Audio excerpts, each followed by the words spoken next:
நாம் செல்ல வேண்டியிருக்கிற ஒரு சில தகவல்களை நாம் அறிந்து கொள்ள வேண்டியிருக்கிறது. 1954ஆம் ஆண்டு புதுச்சேரி விடுதலை அடைந்தது. கிட்டத்தட்ட இந்திய விடுதலைக்கு 7 வருஷம் கழிச்சு தான் நமக்கு விடுதலை கிடைச்சது. 1962 அரசியலமைப்பு சட்டத்தினுடைய ஒரு 239 ஒரு திருத்தத்தின் அடிப்படையில் புதுச்சேரியை யூனியன் பிரதேசமாக கணக்கில் எடுக்கிறது இந்திய ஒன்றிய அரசு. 1963ஆம் ஆண்டு தான் புதுச்சேரியினுடைய ஆட்சி பரப்பு சட்டம்ங்கிறத உருவாக்கி புதுச்சேரிக்காக மக்களால் தேர்ந்தெடுக்கப்பட்ட ஒரு சட்டமன்றத்தை உருவாக்குகிறார்கள். இந்த சட்டமன்றத்தை உருவாக்கும் பொழுது அப்பொழுதைய பிரதமராக இருந்த பண்டித ஜவஹர்லால் நேரு புதுச்சேரியினுடைய வளர்ச்சி திட்டங்களுக்கு முன்னுரிமை கொடுப்போம் என்று அறிவித்து 90% மானியமும் 10% கடனாகவும் கொடுத்து புதுச்சேரி மாநிலத்திற்கான ஒரு தனி கவனத்தை அப்பொழுதைய பிரதமர் ஜவஹர்லால் நேரு அவர்களுடைய உறுதிமொழியின் அடிப்படையில் தான் புதுச்சேரி மாநிலம் இயங்கி வந்தது. நமக்கெல்லாம் தெரியும், அண்டை மாநிலம் தமிழகத்தை விட புதுச்சேரி எவ்வாறு சாலை வசதிகளும் பல வசதிகளோடு புதுச்சேரி யூனியன் பிரதேசம் திகழ்ந்தது. ஆனால் சாதாரணமாக புதுச்சேரியினுடைய சட்டமன்ற பட்ஜெட் அப்பொழுதும் சரி ஒன்றிய அரசினுடைய உள்துறை அமைச்சகத்தினுடைய ஒப்புதல் பேரில் தான் செயல்பாட்டுக்கு வரும். ஆனால் 2 இடத்திலும் ஒரே கட்சி ஆட்சி இருக்கும் போது இதில் பெரிய பிரச்சனைகள் எல்லாம் எதுவும் வரவில்லை. ஆனால் மாறுபட்ட ஆட்சிகள் நடக்கும் பொழுது அவ்வப்போது சில பிரச்சனைகள் எழுந்ததும் உண்டு.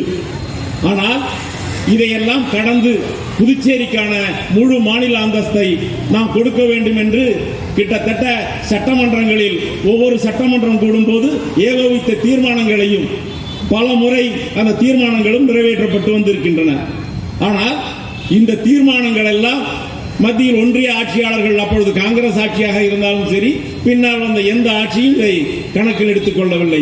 ஆனால் நாம் போராடி கொண்டே இருந்தோம் மாநில அந்தஸ்து என்று. இன்னும் சொல்ல போனால் புதுச்சேரி யூனியன் பிரதேசமாக அறிவித்த போது இந்தியாவில் பல யூனியன் பிரதேசங்கள் இருந்தன. அந்த யூனியன் பிரதேசங்கள் எல்லாம் முழு மாநில அந்தஸ்தோடு அவர்களுக்கு அதிகாரம் அளிக்கப்பட்டது. ஆனால் புதுச்சேரி தொடர்ந்து புறக்கணிக்கப்பட்டே வந்தது. ஆனால் மாறுபட்ட புதிய பொருளாதார கொள்கைகள், ஒன்றிய ஆட்சியாளர்களுடைய பொருளாதார கொள்கைகள் எல்லாம் மாறும்பொழுது மாநிலங்களுடைய உரிமைகளும் நிதியும் வெட்டி சுருக்கப்பட்டது. இன்னும் சொல்ல போனால் நாளடைவில் நம்முடைய 90% மானியம் என்பது மானியம் 30%ஆகவும் 70% கடனாகவும் வழங்கக்கூடிய ஒரு நெருக்கடிக்கு உள்ளானோம். இதையெல்லாம் கடந்துதான் இன்னும் சொல்ல போனால் நம்மளது அவ்வாறு கடனாக வாங்கப்பட்ட 2007ஆம் ஆண்டு ஒரு மாறுபட்ட ஒரு பொது கணக்கு உருவாகும் பொழுது இந்த மாநிலத்தினுடைய கடன் 2177 கோடி. 2022ஆம் ஆண்டு இந்த கடன் நாம் ஒன்றிய அரசுக்கு செலுத்த வேண்டிய கடன் 9859 கோடி. தற்போதைய கடன் 11,000 கோடி. இதை ஏன் இப்ப சொல்லணும்னா, நம்முடைய பட்ஜெட் இப்ப அவர் கொடுத்திருக்காருல, இந்த பட்ஜெட்ல 13,600 கோடி ரூபாய் மொத்த பட்ஜெட். ஆனால் இதுல பற்றாக்குறை, இதுக்கு 2,100 கோடி பற்றாக்குறை. இந்த பற்றாக்குறையை கடன் வாங்குறதுக்கு அனுமதி கொடுத்துட்டோம்னு நம்முடைய முதலமைச்சர் ரொம்ப மகிழ்ச்சியா அதை அறிவிக்கிறார். நம்ம கடன் வாங்க இப்படிப்பட்ட நிலைமைக்கு தள்ளப்பட்டமேன்னு அவருக்கு வருத்தம் இல்லை. கடன் வாங்க மத்திய ஒன்றிய அரசு அனுமதி அளித்ததுன்னு மகிழ்ச்சியா இருக்காரு. அது மட்டுமல்ல, இந்த 2,100 கோடி ரூபாய் பற்றாக்குறை. ஆனால் வாங்கிய கடனுக்கு நாம் வட்டி கட்டுவது 1,767 கோடி ரூபாய். இந்த கடனுக்கும் அந்த பற்றாக்குறைக்கும் பெரிய வித்தியாசம் இல்லை, 400 கோடி ரூபாய் தான். ஆனால் வட்டி கட்டுவது எதற்காக நாம் கட்டுகிறோம்? ஏன் இந்த புள்ளிவரம் முன்னாடியெல்லாம் நம்ம விடுதலை எல்லாம் சொன்னோம்னா, இந்தியா இணையும் பொழுது 2 5 திட்டங்கள் 10 மற்ற இடங்கள் இந்தியாவில் 10 ஆண்டுகள் முன்னாடி இருக்காங்க. நாம் அதான் விடாமல் நாம் இடதுசாரி கட்சிகளும் குறிப்பாக மார்க்சிஸ்ட் கட்சி தொடர்ந்து நாங்கள் 10 ஆண்டுகளுக்கு பின்னால் புதுச்சேரி இணைந்ததால் எங்களது கடனை தள்ளுபடி செய்ய வேண்டும், இதையும் நீங்கள் கணக்கில் எடுக்க வேண்டும் என்றெல்லாம் கோரிக்கை வைத்தோம். ஆனால் கடனை தள்ளுபடி செய்வதற்காக எந்த கோரிக்கையையும் புதுவை அரசும் வைக்கவில்லை. இவர்கள் பற்றாக்குறைக்கு கடன் வாங்குவதற்கு அனுமதி கேட்டுக் கொண்டிருக்கிறார்கள். இதுதான் இன்றைய பட்ஜெட்டுடைய நிலைமை. இந்த பட்ஜெட்டில் இந்த பற்றாக்குறையை போக்குவதற்கோ வேலையின்மைக்கு எதிராகவோ எந்த அக்கறையும் இல்லை. ஆனால் நாம் திரும்ப திரும்ப சொல்கிறோம், வேலையின்மையை போக்குவதற்கு இளைஞர்களுக்கான வேலை வாய்ப்பு, பஞ்சாலைகள், மூடி கிடக்கக்கூடிய பஞ்சாலைகள், நவீனப்படுத்தப்பட வேண்டிய சர்க்கரை ஆலைகள், மூடி கிடக்கக்கூடிய கூட்டுறவு நிறுவனங்கள், இதை பற்றி எதுவுமே பேசாமல் எனக்கு முன்னர் பேசிய சுதா அவர்களும் பிரபுராஜன் அவர்கள் குறிப்பிட்டது போல் இந்த மண்ணிற்கான வேலை வாய்ப்பிற்கும் வளர்ச்சிக்கும் இந்த ஆட்சியாளர்களுக்கு தெரிந்ததெல்லாம் சாராய ஆலைகள் திறப்பது. இப்பொழுது 6 சாராய ஆலையை திறக்க போறேன், 500 கோடி ரூபாய் வருமானம் வரும், 5000 பெண்களுக்கு வேலை வாய்ப்பு கொடுக்க முடியும் அப்படின்னு சொல்றார். ஆனால் இவர்களுக்கு ஒரு புள்ளி விவரங்களையும் தகவல்களையும் திட்டமிட்டு பொய் சொல்லிக் கொண்டிருக்கிறார் முதலமைச்சர். ஏற்கனவே புதுச்சேரியில் 8 சாராய ஆலைகள் இருக்கின்றன.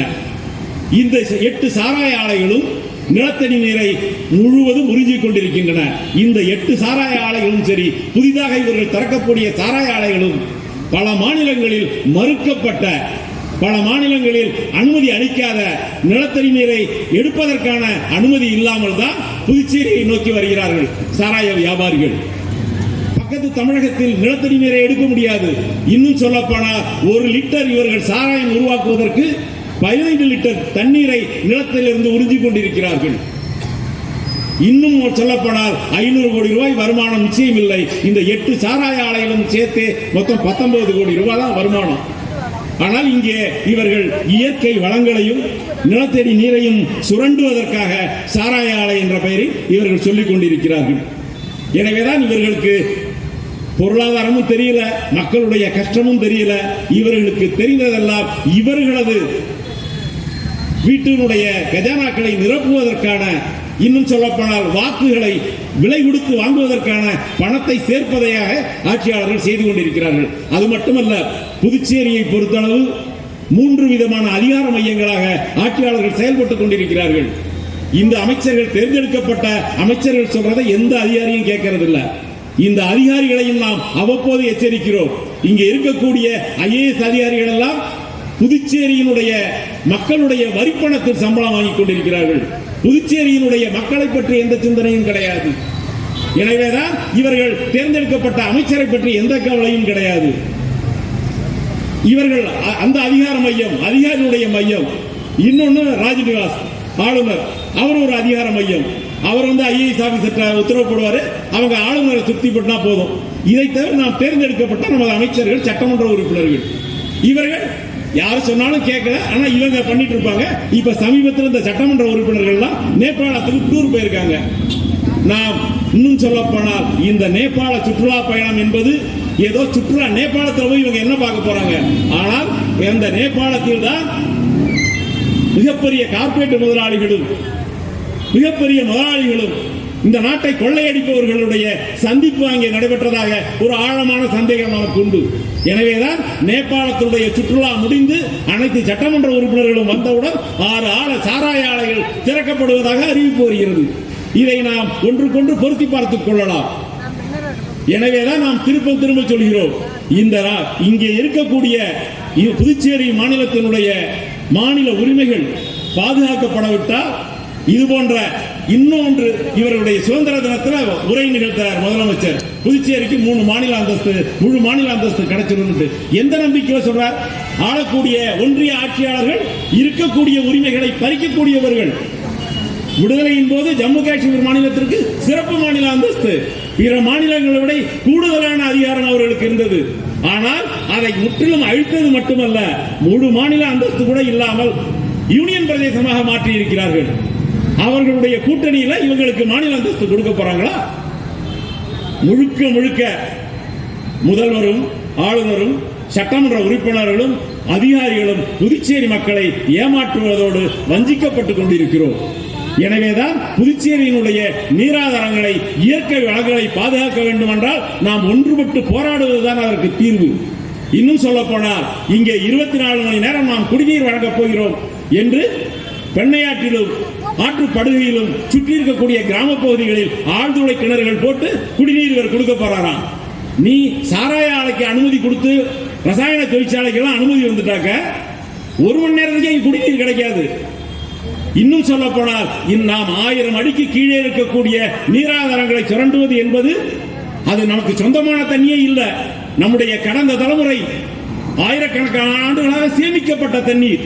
அதை பாதுகாத்து அடுத்த தலைமுறைக்கு கொடுக்க வேண்டிய பொறுப்பும் கடமையும் இந்த தலைமுறைக்கு உண்டு.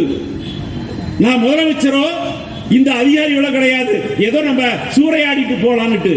இயற்கை வளங்களையும் நீராதாரங்களையும் சுரண்டுவதை நாம் அனுமதிக்க கூடாது. ஒரு மிகப்பெரிய போராட்டம்.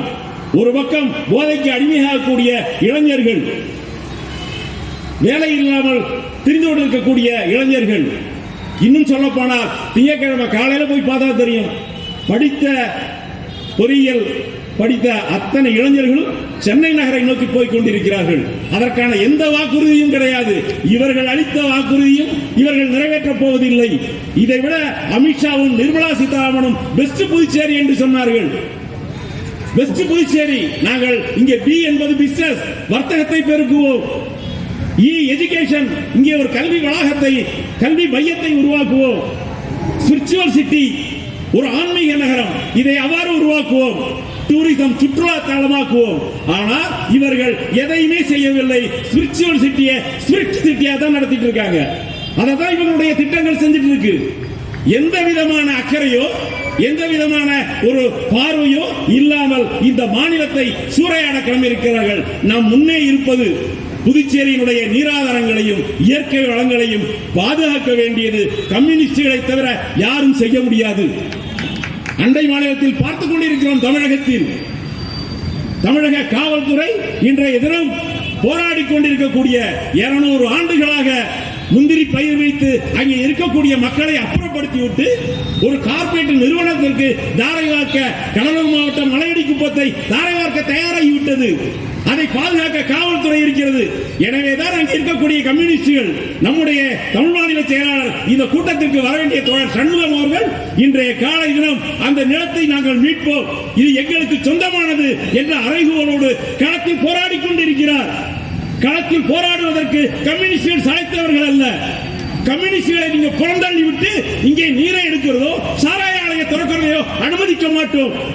புதுச்சேரி மார்க்சிஸ்ட் கம்யூனிஸ்ட் கட்சி இந்த கருத்தங்க வாயிலாக போராடி கொண்டிருக்கக்கூடிய பத்திரிகையாளர்களை சந்தித்துக் கொண்டிருக்கக்கூடிய எங்கள் கட்சியினுடைய மத்திய கமிட்டி உறுப்பினரும் தமிழ் மாநில செயலாளர் சண்முகம் அவர்களை பத்திரிகையாளர் சந்திப்பில் நெட்டி தள்ளி கைது செய்திருக்கிறது. தமிழக காவல்துறையினுடைய காட்டும் ராட்டித்தனமான அராஜகத்தை புதுச்சேரி மாநில மார்க்சிஸ்ட் கம்யூனிஸ்ட் கட்சி இந்த கூட்டத்தின் வாயிலாக கண்டிக்கிறோம். நீங்கள் பாதுகாக்க வேண்டியது இயற்கை வளத்தை தானே தவிர அந்த சூறையாடக்கூடிய கார்பரேட்டுகளுக்கு அல்ல. இதை நண்பர்களே, தோழர்களே, நாம் தெரிந்து கொள்ள வேண்டியதெல்லாம் இதே ஆபத்து. இயற்கை வளங்களை சூறையாடுவதற்கு என்ஆர் காங்கிரசும் பாரதிய ஜனதா கட்சியும் தயாராகி கொண்டிருக்கிறது. நாம் களம் காண வேண்டியிருக்கிறது. போராட்ட களத்தில் இருப்பதால், பேச்சுவார்த்தைகள் தொடர்வதால் அவரால் வர முடியவில்லை என்று குறுஞ்செய்தி நமக்கு அனுப்பியிருக்கிறார். நாம் இங்கே இருந்தே அவர்களுக்கு சொல்லுவோம், போராடக்கூடியவர்களுக்கு சொல்லுவோம், புதுச்சேரி மாநில மார்க்சிஸ்ட் கம்யூனிஸ்ட் கட்சி உங்களது போராட்டம் வெல்லட்டும், உங்களை வாழ்த்துகிறோம், உங்களோட கரம் கோர்ப்போம். அந்த போராட்டத்தினுடைய வீச்சு இந்த பிரெஞ்சு இந்திய பகுதியிலும் புதுச்சேரியிலும் வரட்டும் என்று கூறி இந்த கருத்தரங்கத்தை நம்முடைய தோழர் பெருமாள் அவர்கள் நிறைவு செய்வார். அதற்கு முன்னதாக நம்முடைய அகில இந்திய மாநாட்டிற்கான நிதியை வீதி வீதியாக உழைக்கும் மக்களிடமும் தெருக்களிடமும் சாதாரண கூலி வேலை செய்யக்கூடியவர்களிடம் நிதியை நமது தோழர்கள் திரட்டி இருக்கிறார்கள். கடந்த மாதம் முழுவதும் அந்த நிதியை இடைக்கமிட்டி செயலாளர்கள் வழங்குவார்கள். தொடர்ந்து பெருமாள் அவர்களை பேசுமாறு கேட்டுக்கொண்டு வாய்ப்புக்கு நன்றி கொடுத்துக் கொள்கிறேன். நன்றி, வணக்கம்.